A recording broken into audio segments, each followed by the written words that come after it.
Et c'est le business de la transformation numérique qui nous ouvre ses portes. On est avec le patron et cofondateur de Close. Bonjour Grégoire Déby, bienvenue. Bonjour, merci de nous recevoir. Vous êtes avocat au départ, avocat de formation, c'est votre premier métier. Pourquoi vous avez créé Close? Avec quel service? Alors si vous voulez, je suis parti effectivement du constat, en étant avocat d'affaires, donc spécialisé en fusion, acquisition, capital investissement, que c'est donc des opérations qui sont très complexes à gérer, très lourdes, qui impliquent beaucoup de monde, avec beaucoup de lourdeur, et c'est un marché qui est très peu digitalisé, qui était très peu digitalisé.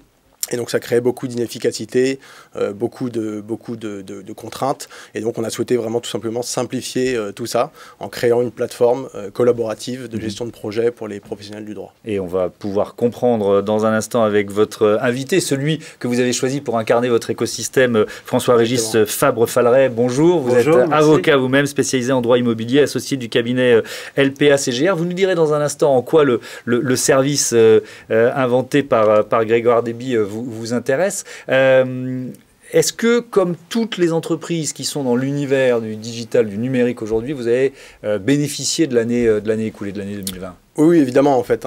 C'est sûr que, comme toutes les entreprises du numérique, on en a bénéficié. En fait, il y a eu un changement profond d'état d'esprit. En tout cas, ça a accéléré cette transformation-là. Comme je disais, on est sur un marché qui s'est digitalisé un petit peu sur le tard, qui était un peu en retard dans sa transformation numérique. Et donc là, clairement, nous, ça a accéléré notre business. Et aujourd'hui, les professionnels du droit ont pris conscience de la nécessité de se digitaliser pour répondre mieux aux besoins de leurs clients. Et avant, les réticences que vous rencontriez, même si vous disiez, moi-même, je suis avocat, j'ai créé ce service parce que j'en avais besoin. C'était quoi les réticences que vous pouviez rencontrer? On est sur un marché qui est à la base assez traditionnel. C'est un marché de sachants, avec des professions réglementées, donc à la base un peu plus de barrières à l'entrée, et donc des savoir-faire, des expertises qui existent depuis très longtemps, qui ont été sécurisées depuis très longtemps. Et donc ce qui compte le plus, c'est le résultat des opérations juridiques, plus que la façon dont on les fait. Et donc on ne voulait pas trop changer trop vite, tout de suite, les pratiques. Et donc aujourd'hui, on se rend compte que les clients, notamment des cabinets d'avocats, demandent ce changement-là, demandent plus d'efficacité, de confort, donc tout ce que peut apporter le numérique. Est-ce qu'une plateforme collaborative comme la vôtre, elle a demandé pas mal de recherche, de R&D? Ça a demandé beaucoup d'itérations, beaucoup de travail en partenariat avec nos clients. On récolte beaucoup de retours, on leur propose des fonctionnalités, on récolte leurs retours, on les améliore. C'est vraiment un outil métier, il n'y a pas d'intelligence artificielle ou quoi que ce soit. C'est vraiment un outil métier où le but, c'est de coordonner parfaitement des fonctionnalités de base dont ils ont besoin. Donc c'est sûr que ça demande beaucoup de travail en amont. Alors, François-Régis Fabre-Falleret, qu'est-ce que ça change? Pourquoi vous avez choisi Close et ce service? Alors, déjà, nous, on est rentré dans une phase de digitalisation, de réflexion sur la digitalisation de notre métier en 2017.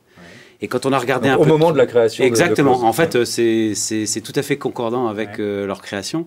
Et ce qui nous a intéressé dans Close, c'est que c'était le seul produit immédiatement utilisable tout de suite. Parce que tous les autres, c'était plus compliqué, ça venait du monde anglo-saxon, qui n'était pas complètement adapté à notre métier, à notre juridiction. Et donc, c'est pas les mêmes règles. C'est pas les mêmes règles. Et donc, du coup, là, par contre, on avait tout de suite, pour ceux qui font un peu de la transaction, qui font de la fusion-acquisition, un outil qui allait nous faire gagner beaucoup de temps. Parce que quand on connaît un peu le monde de la fusion-acquisition, de la transaction, il y a toute une partie vraiment qui est difficile, où on gère beaucoup de documentation et on a un peu de mal à le valoriser auprès du client. C'est nécessaire, mais c'est pas très valorisable. Et là, tout d'un coup, on a un outil qui nous permet de le faire de manière ouverte, avec notre contrepartie, avec nos clients, et en le contrôlant, et puis surtout en supprimant toute cette gestion de masse de documents.